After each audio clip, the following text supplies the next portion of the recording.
আছেন? আশা করি সবাই অনেক ভালো আছেন। তো গাইস, আজকে আমি আপনাদের জন্য নিয়ে এসেছি পাকিস্তানি একটি সুন্দর ড্রেস। দেখুন, এরকম অনেক সুন্দর সুন্দর কালারের কিছু ড্রেস আপনারা এখানে পাবেন। এখনই স্ক্রিনশট দেন, কমেন্ট করেন। আর এখন আমি দর্শকদের কিছু কমেন্ট পড়ে নিব লাইভে। আর মানুষ পান নাই, শেষ পর্যন্ত টাকালা বুড়োকে বিয়ে করলেন। এই দেখো, তোমার নামে বাজে কমেন্ট করেছে। এই বিশেষের বাচ্চা, এই বিশেষ আমি বুড়ো? আমার যদি আমি যে বুড়ো হয়ে থাকি, তা আমি যে একটা বিয়ে করেছি, তুই এরকম একটা বিয়ে করে দেখা। এবারা এই ছুরি সেমডিটা দেখছো? ওই বুড়োর পিছনে কেন লাগছে তুই জানো? এই বুড়ো তো 2 দিন ঘরে মরে যাবে। ওর যে টাকা পয়সা গুলো আছে এগুলো নিয়ে ওই সেমডি আর এক সেমডার গাড়ি যাইব হবে। আরে বেটা, অন্য মানুষের জীবন লইয়ে তোকে কত ভাবনা। এ বেটা, তোরা যতটা অগ লইয়ে ভাবো, ওরা নিজেরাও নিজেকে জীবন লইয়ে অতটা ভাবে না। নিজেকে জীবনটা লইয়ে তোরা যদি একটু ভাব দিয়ে আজ 2 পয়সা ইনকাম করিয়ে খাইতে, আজুর কি পেশাল হারা দিন আমার দোয়ানের মধ্যে। আরো একজন কমেন্ট করেছে, বুড়োর তো মনে হয় কয়দিন পরে লাঠি লাগবে।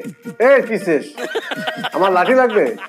আমি লাঠি তোর ইয়ের ভিতরে ঢুকে দেবো, ওই ফেসবুক আইডির ভিতরে। আচ্ছা গাইস, আজকে আমি আপনাদের জন্য একটি ক্রিম এনেছি থাইল্যান্ড থেকে। দেখুন, এইটা যদি বগলে মাখেন, কাটা হয়নি রে। এ দেখ দেখ, এর বগলে কি কুকড়ালো নুমা বুড়া। আমি এ ঢেরবার 2-3 দিন বাদ খাটি পারবো না। এ কমেন্ট করবো এর ভিতরে কোন আসকি না? বিশেষ কর, কমেন্ট কর। তা হেই বগল তুই দেখছো কে? তোর 2 দিন ভাত খাইতে পারবি না, তা হে বগল তুই দেখছো কে? একটা মাথারি একটা বগল উস্কাই ধরছে, হেই আবার তুই ওই দেখতে আছিস। আর মাথারির কোনো লাজ শরম নাই, লাইবে গিয়ে মানের বগল দেখে। তা তোমার লোমা তো দেখতেছি, তুমি কি রাম এরকম ককড়া ককড়া লুমা বানাই দেখাও দিন, তাই দেখবা না? হ্যাঁ, কি সুন্দর লুমা। হ্যাঁ, আমিও জুম করে করে দেখছি কয়েকবার, তুইও দেখ। এইরকম বগলই আপনাদের সাজা হয়ে যাবে। আপনারা চাইলে ওই ক্রিমটা অর্ডার দিতে পারেন। এই মুড়ির ভিতরে চুল, ছোট ছোট চুলে কোথা থেকে আসলে?